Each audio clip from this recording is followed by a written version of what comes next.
2022 বিশ্বকাপে ব্রাজিলের ফুটবল সামর্থ্য চর্চার বড় একটা বিষয় ছিল রিজার্ভ বেঞ্চের মার্কেট ভ্যালু। 2026 বিশ্বকাপে এসে সেটা হয়ে যায় কোচ কার্লো অ্যানচেলোত্তির সিভি। মিডিয়া থেকে শুরু করে সমর্থক সর্বত্রই এই চর্চা ছিল প্রবলভাবে। 4 বছর আগের বিশ্বকাপে ব্রাজিলের মূল একাদশের বাইরে যারা ছিলেন, যারা বেঞ্চ গরম করে রাখতেন, সেই প্লেয়ারদের মার্কেট ভ্যালু যে আরো অনেক টাইটেল কন্টেন্ডার টিমের মূল একাদশের চেয়েও বেশি, এই চর্চাটা হয়েছে না প্রবলভাবে? এবং তাতেই কি ওই ঘোষণাটা ছিল না যে ব্রাজিলের তো বিশ্বকাপ জয় কেবল সময়ের ব্যাপার?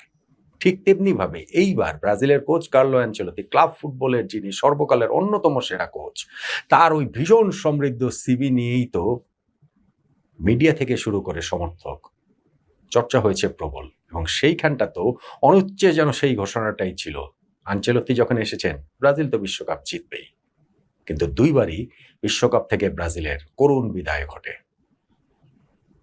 কোচ কার্লো অ্যানচেলত্তির কোচিং নিয়ে প্রশ্ন তোলার ধৃষ্টতা কারোই নেই, কিন্তু এই নরওয়ের বিপক্ষে যেই ম্যাচটাতে হেরে ব্রাজিল বিদায় নিয়েছে, সেই ম্যাচে আনচেলত্তি যেইভাবে অ্যাপ্রোচ করেছেন, যেইভাবে দলকে খেলেছেন, যেইভাবে স্কোয়াড সিলেকশন 11 সিলেকশন করেছেন, যেই ফরমেশনে দলকে তিনি সাজিয়েছেন, সেগুলো আসলে ভীষণ রকমের প্রশ্নবিদ্ধ। এবং ওভারঅল এই বিশ্বকাপে ব্রাজিলের এই ট্র্যাজেডিটা ক্ষেত্রটা বোধহয় প্রস্তুত হয়ে গিয়েছিল বিশ্বকাপ শুরু হওয়ার আগেই।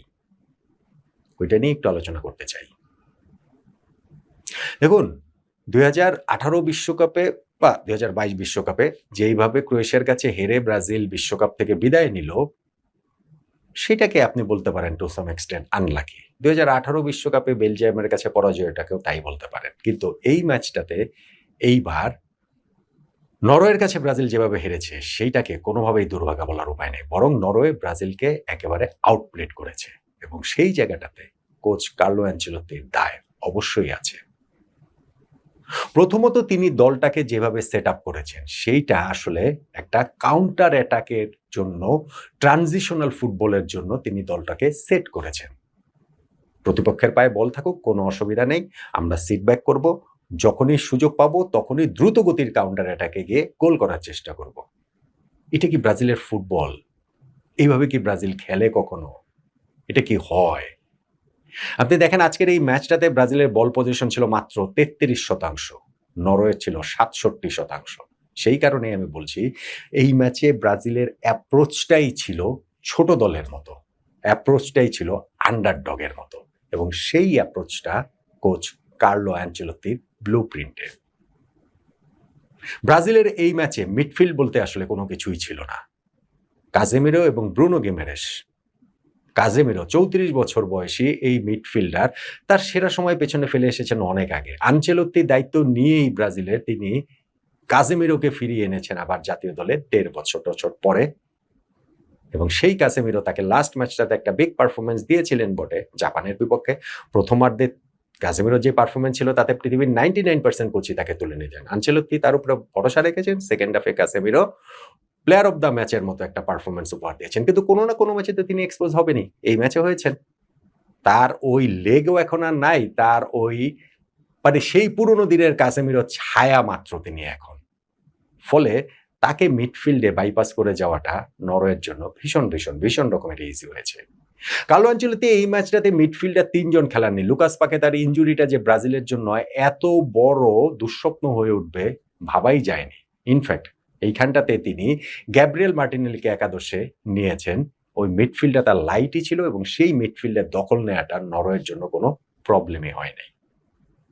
আনচেলত্তির আরেকটা ব্লান্ডার ছিল, ব্লান্ডার আমি বলবো, ব্রুনো গিমেরেসকে তুলে নেওয়া। ব্রাজিলের একমাত্র প্রোগ্রেসিভ পাসার এই টিমের মিডফিল্ডের মধ্যে ব্রুনো গিমেরেস। তাকে তিনি তুলে নিলেন। তার বদলে এডারসনকে নামালেন। টিমটাকে আরো বেশি কাউন্টার অ্যাটাকের জন্য সেট করলেন। ফলে নরওয়ে হেসে খেলে তারা এই জায়গাটাতে ম্যাচ ডোমিনেট করতে পেরেছে এবং ওই সময়টা গিয়ে তারা 2টা গোল আদায় করে নিয়েছে।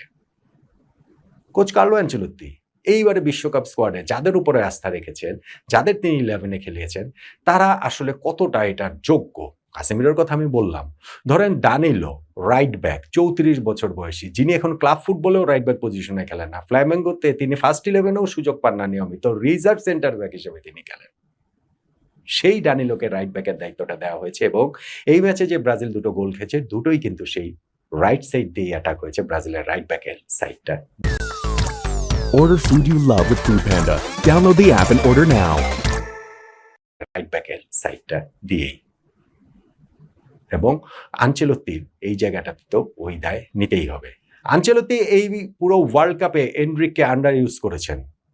হ্যাঁ, এনরিক আজকের ম্যাচেও যখন নেমেছেন তখন একটা গোল্ডেন অপরচুনিটি পেয়েছেন, সেটা তিনি কাজে লাগাতে পারেননি।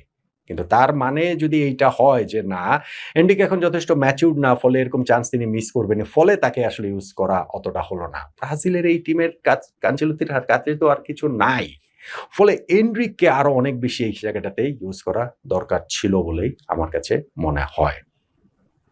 এবং বড় একটা যে ভুল ব্রাজিল করেছে সেটা হচ্ছে আনচেলত্তির কন্ট্রাক্টটা 2030 বিশ্বকাপ পর্যন্ত বাড়ানো, সেটা এই বিশ্বকাপের আগে আগে। আনচেলত্তি যখন ব্রাজিলের দায়িত্ব নিয়েছেন, তাকে 2 বছর 3 বছর ধরে ব্রাজিল ফুটবল ফেডারেশন চেস করে অবশেষে যখন তাকে গত বছর পেয়েছে, তখন যদি 2030 পর্যন্ত কন্ট্রাক্টটা হতো কোনো সমস্যা ছিল না। কিন্তু 2026 বিশ্বকাপের আগে আগে যখন 2030 বিশ্বকাপ পর্যন্ত কন্ট্রাক্ট বাড়ানো হয়, তার মানে 2026 বিশ্বকাপটা ব্রাজিল ছেড়ে দিল। এই বিশ্বকাপটা ব্রাজিল পারবে না। আনচেলত্তির জন্য 1 বছর সময় যথেষ্ট না। 100% ট্রু, আনচেলত্তির জন্য 1 বছর সময় যথেষ্ট না।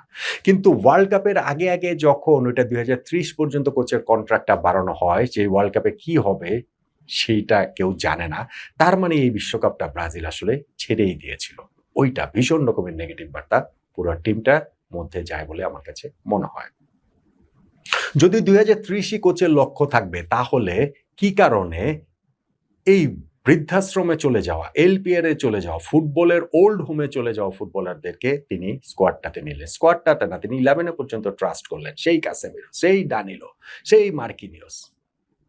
2030-এর এরা কেউ হিসাবের মধ্যে থাকবে না, তাহলে এখন কেন নিলেন? ইভেন 2030টাই যদি টার্গেট হয়, তাহলে প্রশ্ন তুলতে পারেন নেইমারই বা কি কারণে আনচেলত্তি নিয়েছেন নেইমারকে। আনচেলত্তি তো টাইম এন্ড এগেইন বলেছেন যে তার টিমে হাফ ফিট আনফিট প্লেয়ারের কোনো জায়গা নেই, এবং 1 বছর সময় তিনি নেইমারকে দলেও নেননি, ডাকেননি একবারও। ওয়ার্ল্ড কাপ স্কোয়াডটাতেই নেইমারকে নিয়েছেন যখন, তখন আবার এই ম্যাচটাতে কি কারণে তাকে খেলানো হলো না প্রথম থেকে? কি কারণে তাকে সেকেন্ড হাফের শুরু থেকে খেলানো হলো না? এই প্রশ্নগুলো কিন্তু আসবেই। ব্রুনো গিমেরেসের কথা বলছিলাম যে এই ওয়ার্ল্ড কাপটা তার ভালো কেটেছে, কিন্তু তিনি আজকে যখন পেনাল্টিটা মিস করলেন, সেই পেনাল্টি টেকারটা তিনি কিভাবে হলেন ফার্স্ট চয়েস, সেটাও প্রশ্নবিদ্ধ। আনচেলত্তি পরে বলেছেন যে ব্রাজিল টিমের পেনাল্টি টেকারদের ওই সিরিয়ালটা হচ্ছে গিয়ে এইরকম যে 1 নাম্বার নেইমার, 2 নম্বর ইগার চিয়াগো, 3 নাম্বার রাফিনিয়া, 4 নম্বরে গিয়ে ব্রুনো গিমেরেস। যেহেতু প্রথম 3 জন আনঅ্যাভেলেবল ছিলেন, সেই কারণে ব্রুনো গিমেরেসকে পেনাল্টিটা নিতে দেওয়া হয়েছে। তো why not Vinicius Junior? Vinicius জুনিয়রের পেনাল্টি নেয়ার রেকর্ড অত ভালো না, ট্রু, কিন্তু একই সঙ্গে তার সঙ্গে তো কনফিডেন্সটা আছে। এই বিশ্বকাপে এত ভালো খেলছেন, সেই বিষয়টা তো আছে। তাহলে তাকে সেটা কেন নিতে দেওয়া হলো না? ম্যাচ শেষেও কিন্তু ভিনিসিয়াস বলেছেন যে আমি তো কখনো দায়িত্ব এড়িয়ে যেতে চাইনি এবং দায়িত্ব এড়াবো না। তার মানে তিনি ওই যে পেনাল্টি নেওয়ার সুযোগটা পেলে তিনি তো সেটা নিতেন, এবং ব্রাজিল ওই জায়গাটাতে অবশ্যই এগিয়ে যেতে পারত। সেই সুযোগের জায়গাটা ব্রাজিলের ছিল। ব্রাজিলের এই টিমটাকে কোচ আজকের এই ম্যাচটাতে যেভাবে সেট করেছেন, সেইটা একেবারে একটা আন্ডারডগ টিমের মতো। সেইটা হচ্ছে একটা ছোট দলের মতো, নরওয়ের মতো দলের বিপক্ষে এটা আসলে ভাবাই যায়নি যে ব্রাজিল প্রতিপক্ষের পায়ে বল দিয়ে আরামে তারা সিট ব্যাক করবে এবং তারা হচ্ছে কাউন্টার অ্যাটাকের আশায় থাকবে। মাত্র 33% বল পজিশন ব্রাজিলের এরকম একটা ওয়ার্ল্ড কাপের নকআউট স্টেজের ম্যাচে থাকবে, সেটাও নরওয়ের বিপক্ষে। এইটা আসলে ব্রাজিল ফুটবলের পতনটাকেই চিহ্নিত করে। হ্যাঁ, আনচেলত্তির হাতে এখন সময় আছে, 4 বছর সময় আছে। সেই 4 বছর সময়ের মধ্যে এই ব্রাজিলকে তিনি কতটা গুছিয়ে নিতে পারেন? এই ব্রাজিলের প্রতিভা রাখাল আছে, সবই ঠিক আছে, কিন্তু এই ম্যাচটাতে আসলে কোচের ক্লাব ক্যারিয়ারের সিভিটা যতই ভারী হোক না কেন, ন্যাশনাল টিমের ফার্স্ট অ্যাসাইনমেন্টে ব্রাজিলের তিনি ব্যর্থ হলেন, প্রবলভাবেই তিনি ব্যর্থ হলেন। এই ব্যর্থতার জন্য ব্রাজিলের ফুটবল যারা ভালোবাসে, সেই ফুটবল সমর্থকদের কাঠগড়ায় কোচ কার্লো আনচেলত্তিকেও দাঁড়াতেই হবে।